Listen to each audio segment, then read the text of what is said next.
Hi, అందరికీ నమస్కారం అండి. తను మా అమ్మమ్మ అండి.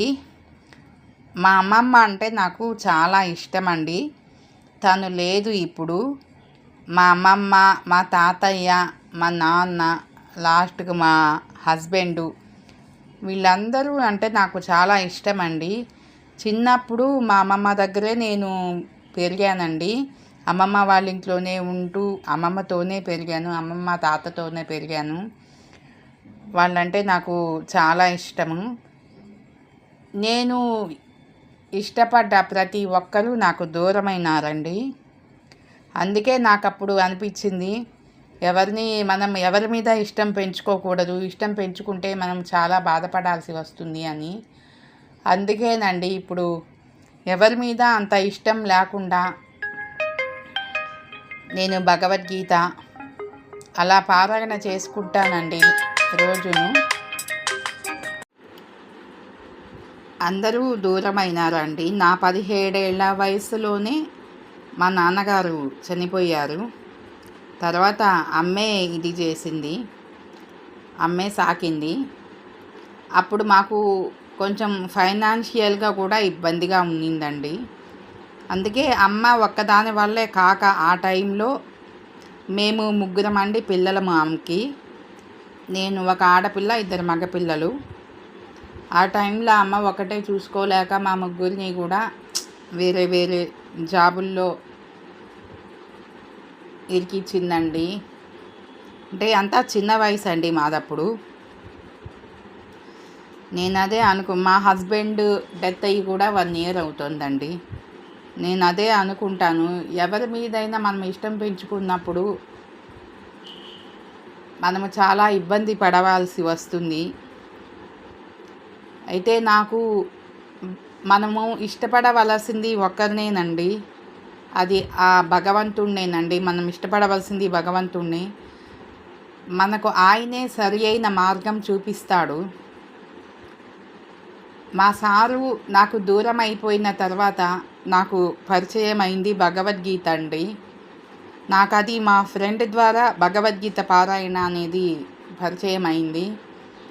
మా గురువు గారి ద్వారా నేర్చుకుంటున్నాను ఇప్పుడు. భగవద్గీత ఒక్కటే కాదండి, ఆయన దూరం అయిపోయిన తర్వాత నన్ను కొంచెం నిలబెట్టింది యోగా, భగవద్గీత. ఈ రెండే కొంచెం నా మైండ్ని, నాలో ఉన్న స్టెబిలిటీని పెంచాయండి. కానీ ఇప్పటికీ కూడా కొంచెం ఇబ్బంది పడుతూనే ఉన్నాను. ఇవన్నీ మీకు ఎందుకు చెబుతున్నాను అంటే, ఒక మనిషి దూరం అయిపోయిన తర్వాత చాలామంది చాలా ఇబ్బంది పడతారండి. కొంతమంది అయితే మంచానే పడతారు, ఏమీ వద్దు అన్నట్టుగా. అవన్నీ వద్దండి. భగవంతుడు మనకు ఎవరితో ఎంతవరకు బంధం ఉంటుందో అంతవరకేనండి ఆయన మనల్ని నిలబెడతాడు, తర్వాత దూరం చేస్తాడు. అది అందరికీ తెలుసు. కాకపోతే నా మనస్సులో వచ్చిన మాటలు మీతో షేర్ చేసుకుంటున్నాను, అంతేను. ఇంకా చేసుకోవాలనిపించింది, అందుకే చేసుకుంటున్నానండి.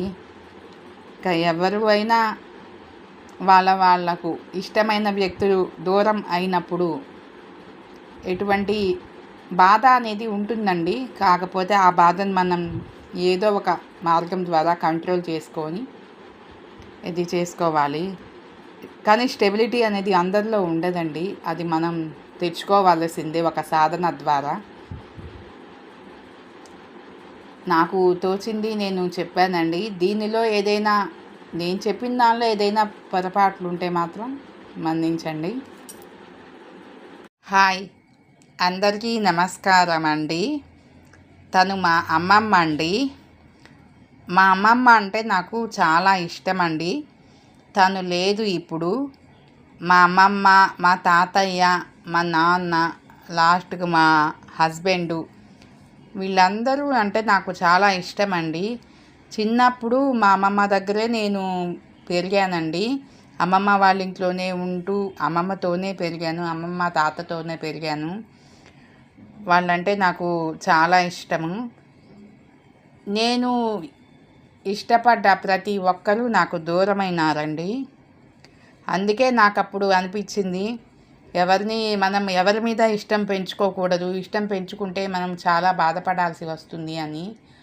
అందుకేనండి ఇప్పుడు ఎవరి మీద అంత ఇష్టం లేకుండా నేను భగవద్గీత అలా పారాయణ చేసుకుంటానండి రోజును. అందరూ దూరమైనారండి. నా 17 ఏళ్ల వయసులోనే మా నాన్నగారు చనిపోయారు. తర్వాత అమ్మే ఇది చేసింది, అమ్మే సాకింది. అప్పుడు మాకు కొంచెం ఫైనాన్షియల్గా కూడా ఇబ్బందిగా ఉన్నిందండి. అందుకే అమ్మ ఒక్కదాని వల్లే కాక ఆ టైంలో మేము ముగ్గురమండి పిల్లలము ఆమెకి. నేను ఒక ఆడపిల్ల, 2 మగపిల్లలు. ఆ టైంలో అమ్మ ఒకటే చూసుకోలేక మా ముగ్గురిని కూడా వేరే వేరే జాబుల్లో ఇరికిచ్చిందండి. అంటే అంతా చిన్న వయసు అండి మాదప్పుడు. నేను అదే మా హస్బెండ్ డెత్ అయ్యి కూడా 1 ఇయర్ అవుతుందండి. నేను అదే అనుకుంటాను, ఎవరి మీదైనా మనం ఇష్టం పెంచుకున్నప్పుడు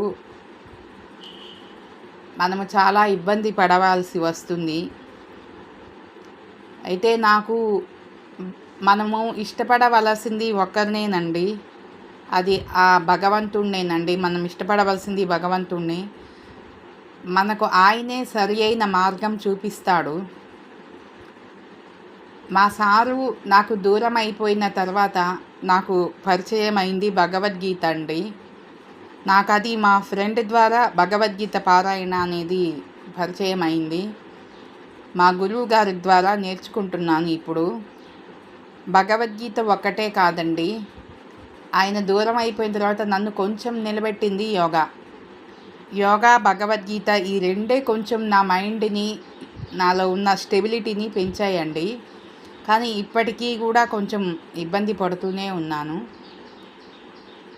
ఇవన్నీ మీకు ఎందుకు చెబుతున్నాను అంటే, ఒక మనిషి దూరం అయిపోయిన తర్వాత చాలామంది చాలా ఇబ్బంది పడతారండి. కొంతమంది అయితే మంచానే పడతారు, ఏమీ వద్దు అన్నట్టుగా. అవన్నీ వద్దండి. భగవంతుడు మనకు ఎవరితో ఎంతవరకు బంధం ఉంటుందో అంతవరకేనండి ఆయన మనల్ని నిలబెడతాడు, తర్వాత దూరం చేస్తాడు. అది అందరికీ తెలుసు. కాకపోతే నా మనస్సులో వచ్చిన మాటలు మీతో షేర్ చేసుకుంటున్నాను, అంతేను. ఇంకా చేసుకోవాలనిపించింది, అందుకే చేసుకుంటున్నానండి. ఇంకా ఎవరు అయినా వాళ్ళకు ఇష్టమైన వ్యక్తులు దూరం అయినప్పుడు ఎటువంటి బాధ అనేది ఉంటుందండి. కాకపోతే ఆ బాధను మనం ఏదో ఒక మార్గం ద్వారా కంట్రోల్ చేసుకొని ఇది చేసుకోవాలి. కానీ స్టెబిలిటీ అనేది అందరిలో ఉండదండి, అది మనం తెచ్చుకోవాల్సిందే ఒక సాధన ద్వారా. నాకు తోచింది నేను చెప్పానండి. దీనిలో నేను చెప్పిన దానిలో ఏదైనా పొరపాట్లు ఉంటే మాత్రం మన్నించండి.